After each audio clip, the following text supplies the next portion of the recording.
The biggest thing to me is there have been times at this point in the league when everybody's playing for second, everybody's playing for first. Doesn't that make it that much more exciting? Well, it really does, and I think it's obviously the first time that it's happened in the 6 years that we've been in Conference USA, because Memphis has always been just a little bit better than everybody. So at this stage, I think everyone's looking at it like, hey, we have a chance. I mean, Marshall's saying the same thing to themselves. I mean, they've got 4 games left, 3 of them at home. Hey, if we win out, we got a chance to really make a run in the standings. So in our case, we've got a chance. All that's important is the next game, and that's the Marshall game. And come here, we had a spirited workout tonight, and hopefully play well tomorrow night. Yeah, we see a little spark, don't you? I mean, you always do. Your guys play hard, but there's certainly some more spark there.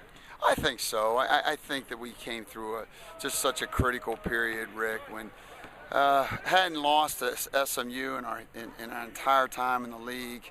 You lose at the buzzer. It's a heartbreaker, and you got to give the kids a lot of credit for, okay, home at UTEP. Go survive a snowstorm, beat Memphis at Memphis, come home, the euphoria of beating Memphis and still getting up enough to play Houston on Saturday and win. And then since then, I mean, we've played very, very well. And in the last 2 games, the fortunate thing for us is we've shot the ball well. Yeah. Let's talk about your bench, because your bench in conference play has just been magnificent. What has the difference been there?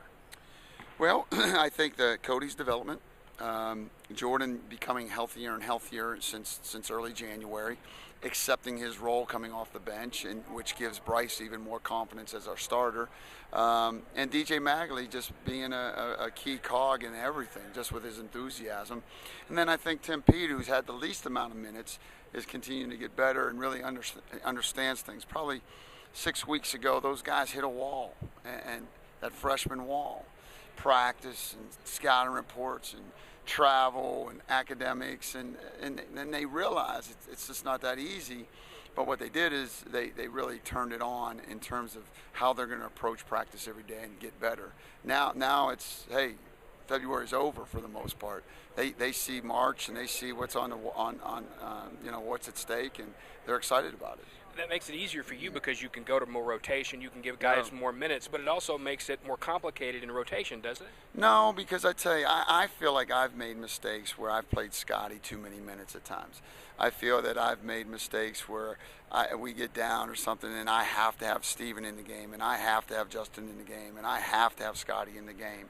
And I don't feel that way anymore. And so it's probably part of my growth with this particular team.